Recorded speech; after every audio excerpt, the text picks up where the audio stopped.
Hi, I'm Nathan Hutchins. We're here with More Than Books at the Leesburg Public Library. Joining me today is Darla Miller, proprietor of Leesburg Herb Shop on Main Street. On February 5th, Darla will be doing a presentation on aromatherapy at the library. Darla. Yes. First off, can you tell me about aromatherapy? Sure. What does it mean? Aromatherapy is actually utilizing 100% pure essential oils to actually address emotional or physical issues. It's really good to help alter, shift, or change mood or emotions. Okay. And how long have you been doing aromatherapy for? I've been doing aromatherapy and I've owned the herb shop for about 3.5 years, but I've been using essential oils longer than that. It really is that the oils really are what got me into the business because they work so well with me. Okay. And how did you get into aromatherapy? I actually utilized them myself. I went to a friend of mine who is a very good aromatherapist. And I actually had some stress issues going on. I was gaining weight. I was really looking for something to help me get myself back in balance, and really utilize the essential oils and aromatherapy for myself. Okay. And with the can anyone use essential oils and aromatherapy? Yeah, and the biggest thing is going to somebody who understands the oils, who's been trained with them, because there are certain things that you want to stay away from. Even though I'm not a doctor, I still ask people questions about some of their history, because if you come in and you have a ragweed allergy, I'm going to stay away from Roman chamomile because that's in the ragweed family. So it's not going to do you any good if I give you something that you're allergic to. That is true. So I'm asking a lot of questions, and I understand that each one of my little oils, I consider these, each one has their own little personalities. They each do something a little bit different. So depending on what you want to utilize it for is going to be depending on which oils I pick. And you say utilizing it, like how would you go about using some of these items? It's a great question. There are so many ways to do it. And again, that's a conversation with us as to how you think that you'd want to use it. I use some in massage oil. This is a really good massage oil, and it's actually a good lotion. I used it when I went out west where it's really dry. That was my lotion. I can do it as a spray. Always put it in some kind of carrier. We have little diffusing discs that I use. This is also an aromatherapy necklace. I put it in bath salts, a lot of things. Okay, and when you say carrier, you mean like a water, an oil? A water, or you can use coconut oil. You can use, this is an avocado oil. So again, kind of depends on how you want to use it and what it's used for, because you can also just diffuse it in the air, because I also have diffusers at my shop. All right. And when you say some of the ways you can use it, like you're saying, like you can inhale it as far as a diffuser, or spread it on yourself. What are some of the dangers or drawbacks to using some of these? Again, getting back to understanding the safety precautions.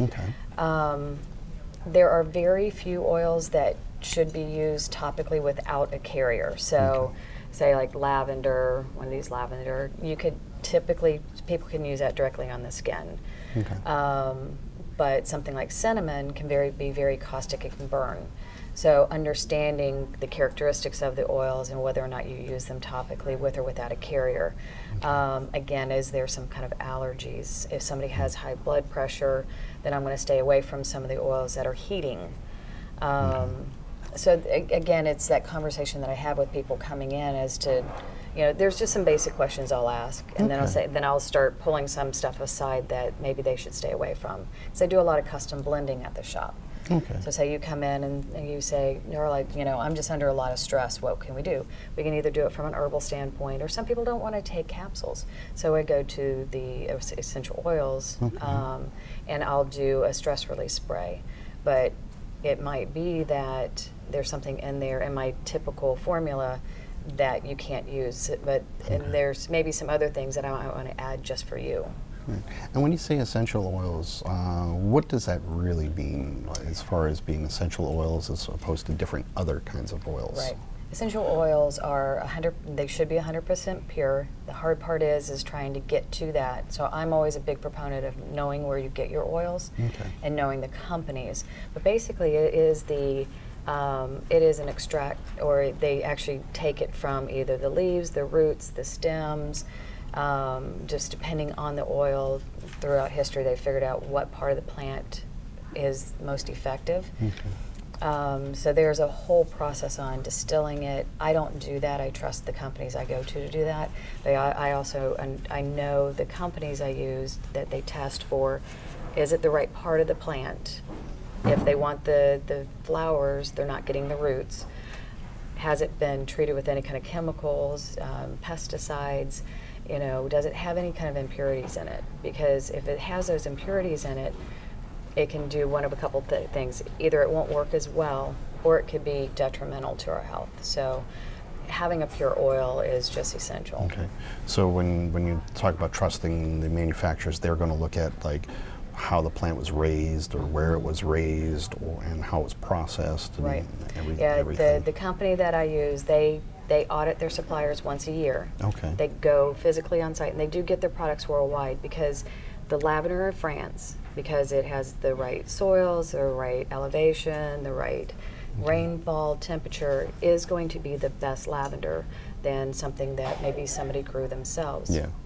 I'm not saying that something somebody grew themselves isn't going to be good, but they want the best properties. So they go to their suppliers once a year and they audit them, and they make sure that they're doing. And they have that control, whereas somebody who grew it in the backyard is like, hey, I got this lavender, why don't you use it? Right, it's pure. Yeah. But the other thing is, so they audit them, but once they get the raw material into their manufacturing facility, they run over 600 tests on all of their products coming in to make sure, again, that it doesn't have chemicals, it's the right part of the plant. They literally can run a report that says it is that genus and species, the right lavender, and it's the right part of the plant. If it's not, it goes back. They don't accept it in. And as far as like the companies like having control and audits and tests and stuff, is there anything above the individual companies, or is it like a trust in that company, and you as a retailer, you know, are you putting full trust in that company, or is there actually some laws and governing bodies that can control what's happening? That's a little tough, because when it comes to supplements and aromatherapy, there's really no FDA compliance required. But good thing and bad thing. Yeah. Bad thing is people can grow their own, process it, and sell it. That's not necessarily a bad thing, but you don't know exactly what you're getting. Yeah. So, but and that's where you go through the major companies, because they're going to have that reputation. Right. That's but they behind them. also are voluntarily FDA compliant. Oh, okay. FDA comes in and they invite them in to do an audit. Yeah. They went through a 4-day audit last year and passed with flying colors, and that's through they have over 600 products. So that's very telling. They're very open. I can call them, you could call them today and say, can I have the testing information on this lot? And they'll send it to you. I've had them retest a couple things before because you weren't something quite sure. something just didn't look quite right. And so they retested both lots for me and told me what the difference was. Oh, good. Not many companies would do that for you.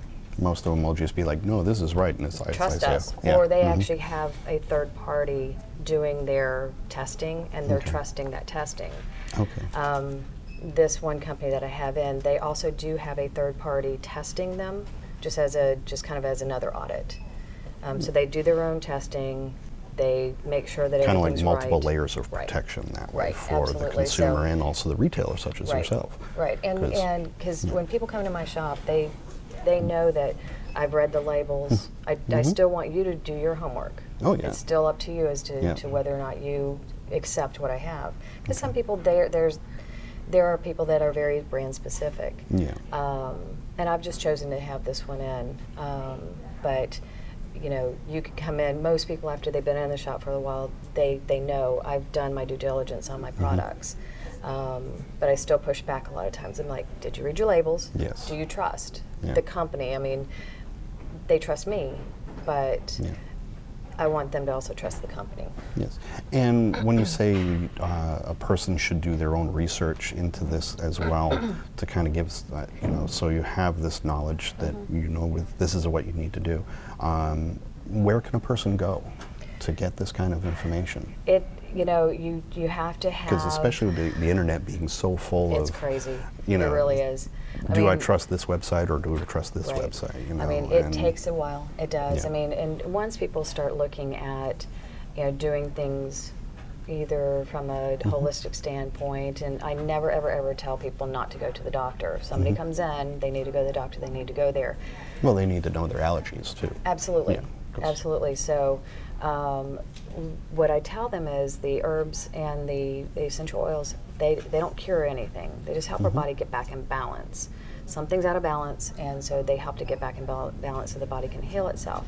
But if they're in such a situation where they need to go to the doctor, they do need to do that. But it's just like anything else. If you're taking a prescription, I'm hoping you're reading the form that comes with it that tells you what the side effects are. Same thing with any of your supplements and everything else. I have reference material, third-party reference material in the shop on the products itself. So a lot of times, if you come in and say, okay, I've got some sinus issues, we can look at essential oils, or I have a couple herbal supplements. I can sit you down, you can read through them and say, okay, this one actually seems to be the best for me. Okay. And of course, you can always come to the library. Of course. And come to the reference desk and ask them, and they can point you in the right direction on where to go. And there's a whole section here at the library that has the books on essential oils. Absolutely. Yeah, because, we're here right now. Exactly. We're surrounded by books. I love them. Okay. When you say essential oils, we of course, we think about the smells that they have and everything. And of course, some people would want to, have that certain smell because that's what they want, aka a perfume. Right. Okay. What would be the difference between an essential oil or an herbal supplement and a perfume? It's a big difference between fragrances and essential oils. Fragrance or a perfume are chemically made. They may have started at some point with an essential oil or a fragrance similar to, but they've got chemicals in there, and that chemical structure does not mirror our molecular structure. So normally when, say, a lady wears perfume, we put it here, we put it here, we put it here. That's where our lymphatic system is. Our lymphatic system's there to kind of get the garbage out of the system. Well, it goes into the lymphatic system, and the lymphatic's like, I don't know what to do with you because you don't match my structure, so I'm just going to store you until I can figure out what to do with you. Well, that can ultimately clog the lymphatic system. Essential oils, on the other side, if they are 100% pure, mirror our molecular structure. So whether we spray them, whether we put them directly on the body, with a carrier, with or without, our body says, oh, okay, I recognize you. I'm going to do this, this, and this with you, and then I'm going to excrete you. After about 3 or 4 hours, the essential oils are no longer in the system. Okay, so sometimes you can actually use the essential oils to clean out the lymphatic system. Excuse me, absolutely. So there are, again, that comes into where if you come into the shop and, normally it takes about 30 minutes. Somebody new coming in, and unless you come in and say, Darla, I want vitamin D, I need this, this, and this, and I know you know exactly what you want, we can grab it off the shelf and you can go. If you come in and go, well, I've got this stuff going on, I don't really know, we're going to have that conversation. Okay, do you want to do supplements? Do you want to do essential oils? A lot of times people shy away from the essential oils because they don't know. It seems a little too foo-foo-y for them, but they are very powerful, especially from an emotional side of things. If a lot of times if there's a weight issue, there's an emotional component to that. So you can take all the supplements in the world, but if you're not hitting that emotional target with it, you're probably not going to get the best out of the treatment plan. So what you want to do is you want to have people who come in with an open mind and and talk with you for a while before trying to diagnose, because you got to learn the person and what they want, what they need. So. And you use the word diagnose. I don't diagnose. We just have to put that out there. Just have to put that out there. But because, and I say that in a little bit of a flippant way, but I'm not a doctor, so I can't treat, diagnose, or prescribe. So it's a conversation, and again, it's trying to get to, and sometimes it's funny because I do have a diffuser in the shop where I run the essential oils, and a lot of times where we have the conversation is kind of in that general area. I've had so many people just stand there, they're like, wow, I came in here and my head was all stuffy and all of a sudden I can breathe. What have you got going on? I was like, it's the essential oils. And then they get it, they make that connection. Okay. Because unless you've used, because I didn't know what they were, you know, they're little bottles, they got stuff in them. I don't know what it's used for. And there's, Oh, look, lavender, it smells pretty. Yeah. I mean, and lavender can hit so many different things. So it may be, you know, we think about lavender for sleep. Well, you have to have a certain amount of energy to sleep. Say it's here. Most of the time we're up here, we're too wired, we're banging off walls, got a bunch of things going on in our head. Especially in today's technology where everything is just flooding bombarded. our minds. So you need something to bring that energy level down. Lavender is amazing to do that. However, and I've done this before, there's times we're just so exhausted. Your energy level's here and you're so tired that you can't get to sleep. And it's like, that just doesn't make sense. Why can't I get to sleep? I'm so tired. You need energy to get to sleep. So there may be there is an oil that I use to actually bring that energy level up to get you to that level. So sometimes lavender is not always the first target. You know, so again, that conversation we have.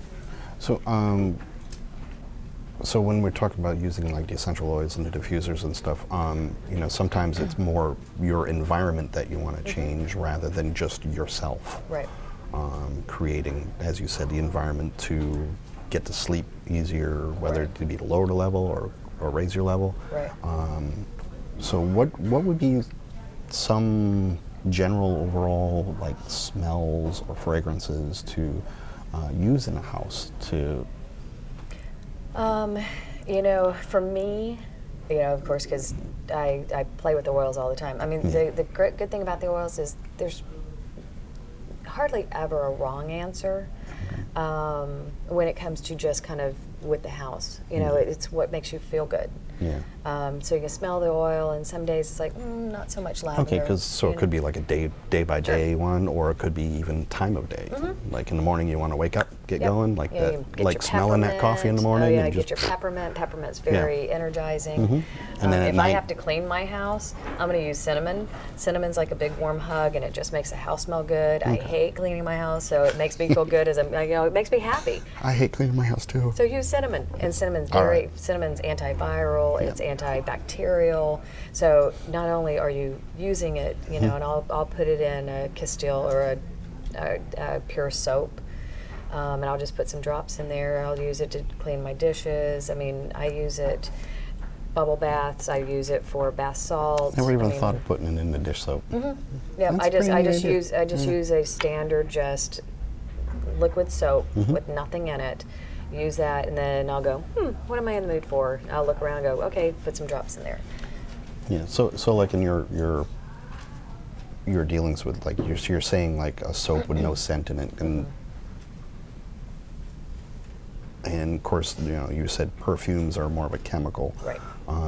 So you would say that it's better to have soaps and stuff that are like scent-free that you can I would change start to there, or there are some soaps out there that are a pure soap that use essential oils. Okay. So there are some that are pre-mixed. Again, it gets back to knowing your companies. Okay.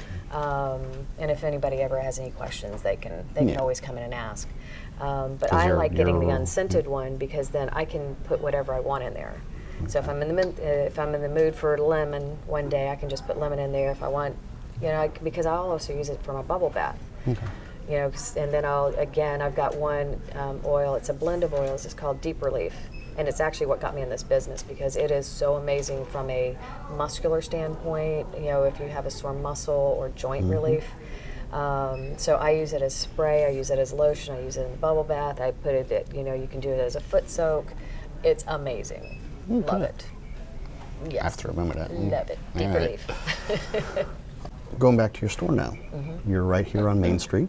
Correct. 403 West Main Street. 403 West Main. Right now, with Main Street having all the construction, it's a little more difficult to get We have to there. some challenges. Yes, I've heard all about but it. But it's not impossible. There's but it's- 15 different ways to get into downtown. Yep, you can go up Magnolia or whatever, Right. you can always get in, or just give her a call. Absolutely. Give you a call, and you can kind of give a little insight as to how to get in there a little bit easier, and maybe a little parking space Right. that Right. works. I can a little look better outside. for you. There's a parking space right outside right now. Yeah, yeah. All right. With aromatherapy, essential oils, everything like that, what is the history behind some of this?